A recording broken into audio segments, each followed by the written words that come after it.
بسم اللہ الرحمن الرحیم۔ ناظرین، جنگ احد 7 شوال 3 ہجری 23 مارچ 625 عیسوی میں مسلمانوں اور مشرکین مکہ کے درمیان احد کے پہاڑ کے دامن میں ہوئی۔ مشرکین کے لشکر کی قیادت ابو سفیان کے پاس تھی اور اس نے 3000 سے زائد افراد کے ساتھ مسلمانوں پر حملے کی ٹھانی تھی، جس کی باقاعدہ تیاری کی گئی تھی۔ مسلمانوں کی قیادت حضور صلی اللہ علیہ وسلم نے کی۔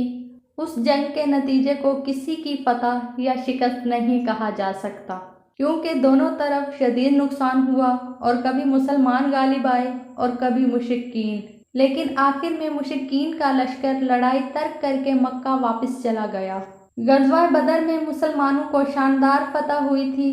اس کے بعد علاقے کی قوتوں بشمول قریش مکہ اور یہودیوں کو اندازہ ہوا کہ اب مسلمان ایک معمولی قوت نہیں رہے۔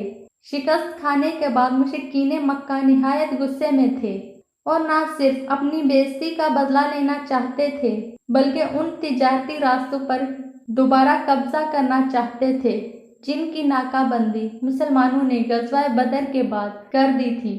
جنگ کے شعلے بھڑکانے میں ابو سفیان، اس کی بیوی ہندہ اور ایک یہودی کعب الاشرف کے نام نمایاں ہیں۔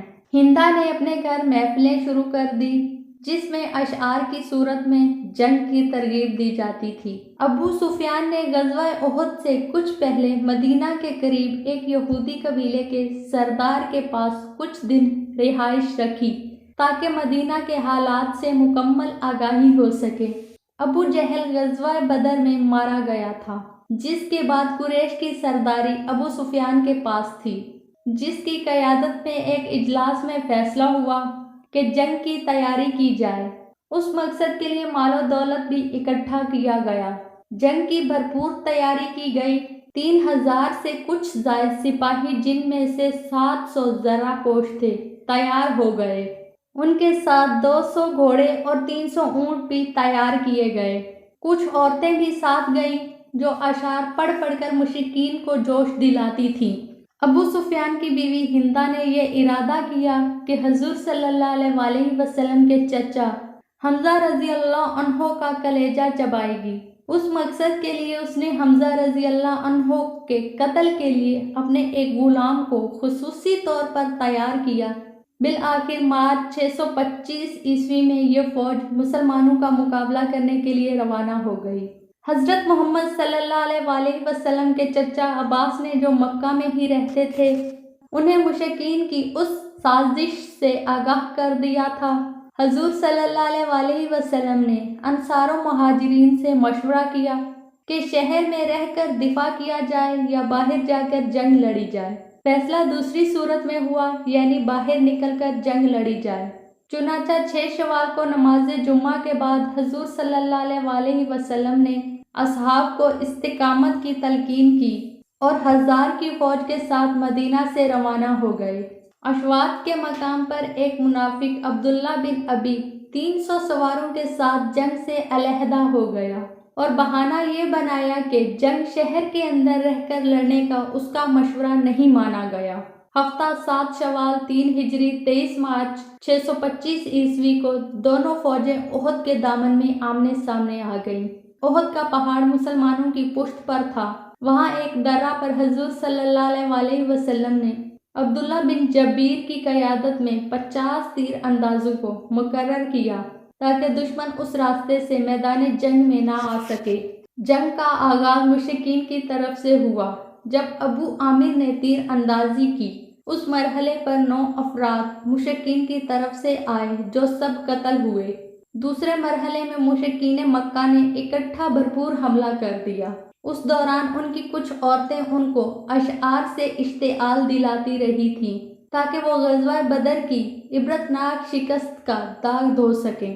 ابتدا کی زبردست جنگ میں مسلمانوں نے مشرکین کے کئی لوگوں کو قتل کیا، جس پر مشرکین فرار ہونے لگے۔ مسلمان یہ سمجھے کہ وہ جنگ جیت گئے ہیں، چنانچہ درہ عینین پر تعینات اصحاب نے حضور صلی اللہ علیہ وسلم کی یہ ہدایت فراموش کر دی کہ درہ کسی قیمت پر نہیں چھوڑنا، اور درہ چھوڑ کر میدان میں مال غنیمت اکٹھا کرنا شروع کر دیا۔ صرف 10 افراد درہ پر رہ گئے۔ خالد بن ولید نے موقع غنیمت جانتے ہوئے کوہ احد کا چکر لگا کر درہ پر قبضہ کر لیا اور مسلمانوں پر یکدم پیچھے سے وار کر دیا۔ اسی اثنا میں یہ افواہ گرم ہوئی کہ حضرت محمد صلی اللہ علیہ وآلہ وسلم شہید کر دیے گئے ہیں۔ یہ سن کر اکثر اصحاب نے ہمت ہار دی اور راہ فرار اختیار کی۔ کچھ لوگ میدان جنگ سے فرار ہو گئے اور تیسرے دن واپس آئے۔ کچھ ارد گرد کی پہاڑیوں پر چڑھ گئے اور افسوس کیا کہ وہ عبداللہ بن ابی کے ساتھ کیوں نہ چلے گئے۔ کچھ لوگوں نے یہ سوچا کہ حضور صلی اللہ علیہ وآلہ وسلم کے بعد زندگی کسی کام کی نہیں۔ کچھ لوگ حضور صلی اللہ علیہ وآلہ وسلم کے ساتھ رہ گئے اور ان کی بھرپور حفاظت کی۔ اس موقع پر حضور صلی اللہ علیہ وآلہ وسلم نے علی کرم اللہ وجہہ کو ایک تلوار بھی عنایت کی جو ذوالفقار کے نام سے مشہور ہے۔ اس دوران حضور صلی اللہ علیہ وآلہ وسلم کے دانت شہید ہوئے۔ حمزہ رضی اللہ عنہ بھی شہید ہو گئے۔ اس بارے میں اللہ نے قرآن میں فرمایا، کچھ وقفے بعد اصحاب میدان میں واپس آنا شروع ہو گئے، چونکہ مشرکین اپنے بھاری سامان جنگ مثلاً زرہ بختر کی وجہ سے احد کے پہاڑ پر چڑھ نہ سکے، اس لیے کئی مسلمانوں کی جان بچ گئی۔